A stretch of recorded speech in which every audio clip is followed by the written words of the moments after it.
All right, we're going to do things a little differently tonight. We're going to start the Q&A by bringing in a friend of ours.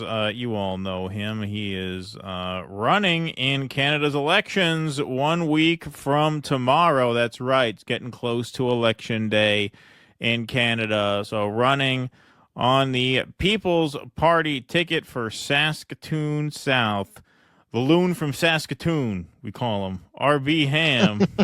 Hey guys, how you doing? RB, What's welcome to up, the man? show, man. Welcome to the show. It's crunch time. You dressed up for us. Look at that. You dressed up. Yeah, You got the whole suit here, that whole get up. There yeah, I you got go. Looking very pro. I like the hat too. the gray blazer, the hat. Yeah, thank you very much. I wanted to look a little bit good for this because if it goes out anywhere, I want to look my best. My Value Village special. I'm a working man, truck driver, so when the election was called, I didn't have anything, so I went down to Value Village with my wife, and she made me try on a whole bunch of stuff, and she picked out what looked best on me, and here you go, It guys. looks good, man. I like it. I dig it. So, and now is the purple because is that the purple? Is that the People's Party color? Is that why it's purple? Is that why your shirt's purple? Yeah, to distinguish ourselves from the red and the blue, we decided to be purple because if you combine red and blue, what do you get, right? So we're the best of both worlds, purple. Best of That's the both color worlds. of royalty. So, are you signaling Yeah, I've heard that too. you're a monarchist? No, actually, that's the funny part because Maxime Bernier, our leader, is actually anti-monarchist. He's openly talked about we should get rid of the monarchy because it's an archaic institution, and why should we have to go to a governor general to call an election? And why, it may be symbolic, but it still sends a message, right? We should become a modern country, get rid of the trappings of monarchy, and become a republic where we elect our Senate isn't elected, and that's another thing we'd like to talk about is So it's like the House of Lords. exactly right. It's appointed by the government in charge, and so if the Hmm. liberals been in charge for 20 years, they fill the Senate with liberal partisans, right? So they're likely to pass any bill that gets through the House of Parliament. And then that's the weird part. The Senate ratifies the bills that get passed, and they're all appointed. Seems rather strange, do you not think? I think we definitely have to visit that. Actually, we should do all kinds of electoral reform. We should have proportional representation, for example. This first past the post thing is really damaging because people's other, like the Green Party or our party, for example, or any other party like the Christian Heritage Party, you only get say 5-6% of the vote. You never win any ridings because you never, so, but you're still getting 5, 6, 7% of the vote. You should have some kind of representation for that because that's part of the population's not getting a voice that way, right? And Well, so, also I also found like the way they call elections in Canada is obviously different from the way we have elections here, where it's a set date. We know years in advance. Okay, there's going to be the election first Tuesday in November, and then you have special races as they come up. But as you explained to us a couple times back, in Canada, what the majority party can call for when the yeah, election's going to take the place. party, there is a 5 year limit. There's like you can Right, govern every for 5 years, and then you5 years at have to call max. it, right? Right. But you can call an election at any time. The government that's in charge of the day can call an election at any time, and they don't usually do it unless it's advantageous for them. And there's also another thing where if the government can lose confidence, like a vote, the opposition parties can get together and vote no confidence against the prevailing government and force an election, which almost happened 2 or 3 times under when Justin was running. But the NDP, the New Democratic Party, the party that's further left than the Liberals, always joined them in a coalition to make sure that couldn't happen. So they governed basically for 5, 6 years that way with the smaller NDP party propping up the larger Liberal Party. Right. So what happened with here is we covered it on the show a while back, not too far back, but a couple months after Trump took office, we've seen what seems to be a pretty seismic sea change in the polling there, where the liberals looked like they were going to get routed, but then Trump started, pounding his chest to Canada, threatening to annex the country, imposing tariffs on them, and he seems to have single-handedly, from where we're sitting, you tell us if it looks different from where you are, you're in Canada, he seems to have single-handedly flipped this election back to the Liberals, who were on the verge of a crushing defeat. but it seems like he really kind of made people run as far away from the conservatives as they could. Well, it's kind of funny that kind of has happened, but it's actually the conservatives are regaining now after they had the two debates, the French language debate and the English debate, which our leader, the PPC leader, Maxime Bernier, wasn't allowed to attend because they changed the rules at the last moment and said you have to have so much percentage and you have to have a riding represented or else you're not allowed. And then they also kicked out the Green Party from appearing in the debates, because the leader of the Green Party said it's unfair that the PPC is not allowed in. So they kicked him out too for saying it. So it was only the Liberals, the NDP, the Conservatives, and the Bloc Québécois that got to debate. And what's really funny about the Bloc Québécois is they don't run any other candidates outside the province of Quebec. They're a separatist group. They want Quebec to leave, but they're allowed in the federal debates. But the other two parties, PPC and Green, that we have, each of us have like 3 or 4% of the popular vote every year, whenever the elections are called. But we never get any representation except for the Green Party in one area in BC, the leader Elizabeth May, and there's another Green Party member in BC where they're very ultra left and ultra environmentalist and believe in climate change like it's the Gospels. They did get 2 seats, even though they had less votes than we did. We had more votes than them nationally, but we didn't get any seats. They got 2 seats, even though they had less. So it's just a mess up here in Canada. We're trying to do something to change it, and that's why I'm running. Sorry, go ahead. Go ahead. You go ahead. No, I was just going to say, so how does the People's Party align itself? Obviously, and we've talked to you many times in the past. You're a friend of the show here, obviously. Yeah. But, you talk about here, RB is always identified with the political left, drawing inspiration from populist figures like Tommy Douglas, Martin Luther King Jr., and Nelson Mandela, while also respecting pragmatic leaders such as John Diefenbaker and Jack Layton. He believes the best path forward lies in finding a balance between capitalism and socialism. His view, the left-right political paradigm is a trap to keep citizens divided, preventing them from uniting against the establishment's encroachment on economic and civil liberties. Yeah, in our conversations with you, you seem like more or less a left-wing guy, but obviously very oriented towards civil liberties. Is that the People's Party platform? What would you say are some of the key issues that you're running on? Maxime Bernier used to be in with the Conservatives before they screwed him out of becoming the leader with a last-minute vote count. This was back in 2018, where he was leading all the way up, and then at the last minute he was kind of kicked out because the dairy cartel got together and got rid of him because he was wanting to get rid of the dairy cartel here in Canada. Look it up someday if you want. It's a very boring thing, but it's kind of actually makes it's pertinent to what we're talking about with the tariffs, because in Canada we kind of protect our dairy industry. We put a huge tariff on it for sending our milk and our eggs or whatever over the border.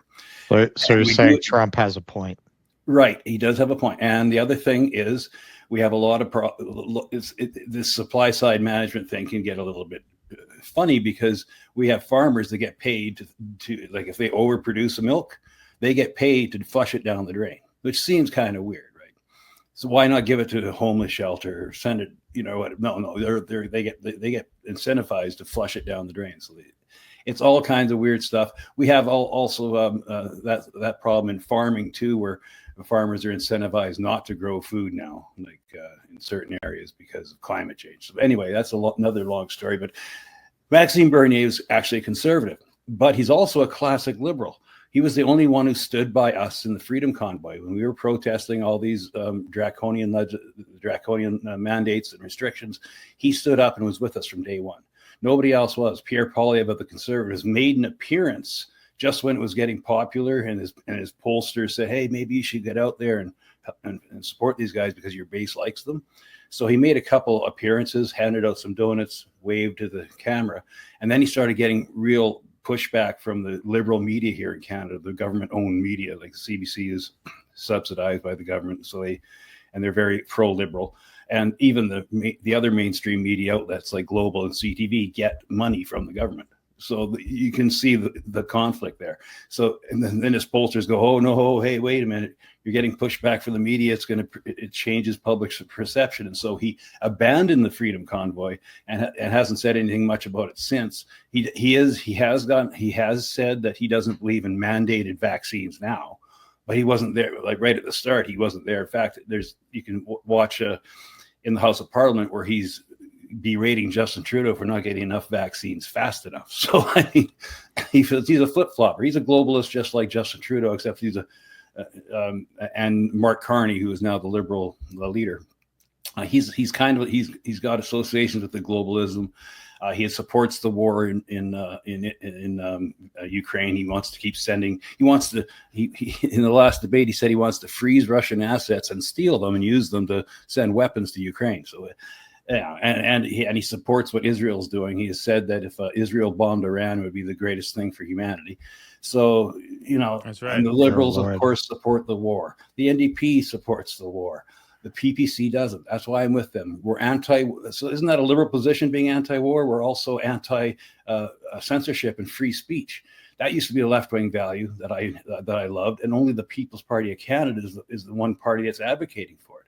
So yeah, I guess we're conservative and we're liberal. The best of both worlds. Like I said, maybe that's why we're purple. But as we, go ahead. Next one. No, it's okay. Russell, do you have anything else? Well, what are things looking like on the ground there now? Because you were ready for this kind of seismic change, in the country, and now it looks like things are. If anything, the Liberal Party is going to gain more power than it had, right? Well, actually, I think what's happening is the NDP vote, traditionally around 15 to 20%, is now down to 5 or 6%. They're all abandoning the NDP to go to the Liberals. They're saying, who cares? Since they've been shown that the NDP is just a coalition government with them, a lot of their supporters saying, screw that, we'll go to the Liberals because they got the same policies, right? And so it's going to be we're turning into a big time two-party cut from the latest polls. It's like 45% to 43% for the Conservatives or the Liberals now. And the PPC, we're at 2.7. I think the Green Party is at 1.9. The NDP are only like at 7 or 8, which would be. Hang on. Are you saying the Conservatives have recovered the lead?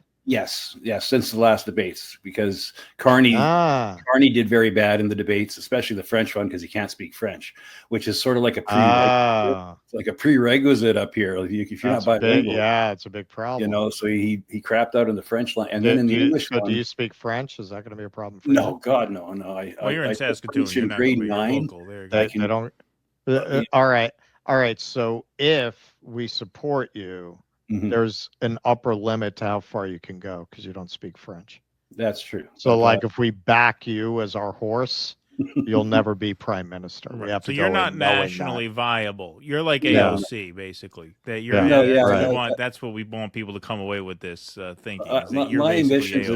My ambitions are just to become a member of Parliament. So the first day I can walk in there and say, "There's somebody here who's not a businessman, who's not a lawyer, who's not some kind of professional, managerial class representative. I'd be a truck driver, and I would wear my steel-toed boots in the first day." You got a week to go. RB, thanks for joining. People's Party of Canada.ca. You can look RB up there. There's the link there. If you are Canadian, you can donate to his campaign by making a donation through here, Richard.Wintringham at teamppc.ca. Maximum of $1,750, by the way. So that's where you go to donate if you are in Canada. And then you have a Give Send Go to help pay for your taxes levied from participation in the trucker convoy. And also, I took the last 2.5 weeks off of work to actually run this campaign. So and it's unpaid leave. So, that's right. Yeah, you're not in the truck. You're not in the truck there. That's right. So if you throw a few funds my way to help me get by this little bump in the road, that would be helpful. So thank you for your support, guys. I mean, I'm telling you right now, the only reason I'm doing this is because we're at that point where you can say it's an existential threat now. We need some common sense back in the game. And even if I don't get elected, at least I'm putting these ideas out there into the debate. Hey, we have, by the way, in our riding, nobody's called me for a debate. Nobody wants a debate. And we have had other ridings where the PPC. Have you reached out to Douglas Murray? Yeah, go on Rogan with Murray. Right, and we've had other ridings up here in Canada where they've called for debates, and the only one that shows up will be the PPC guy, because nobody wants to talk about what we're talking about, against the wars and against the mass immigration, and reintroducing the idea of a manufacturing base into our country. All these stuff is considered, you just don't want to talk about it, so we're not very popular with the mainstream media up here. We're constantly villainized and stuff, but trust me, we're left wing and right wing working class people that are coming together, trying to get back to our roots as a country, with the freedom of speech and freedom of association and freedom of mobility and economic security and all these things that were once considered, actually the smart thing to do, and how to run a country properly with some balance and some fairness and respect, has become radical now. It's crazy. But thank you guys for having me on. And if you're up in Canada, help me out any way you can. Help get the message out. The People's Party of Canada, we're a populist party, we're pragmatic, we're a common sense party, and we want the best of both worlds. So thank you for helping us. Thank you very much. All righty, RB. Great to talk to you as always. Thank you. Good luck. Please clap.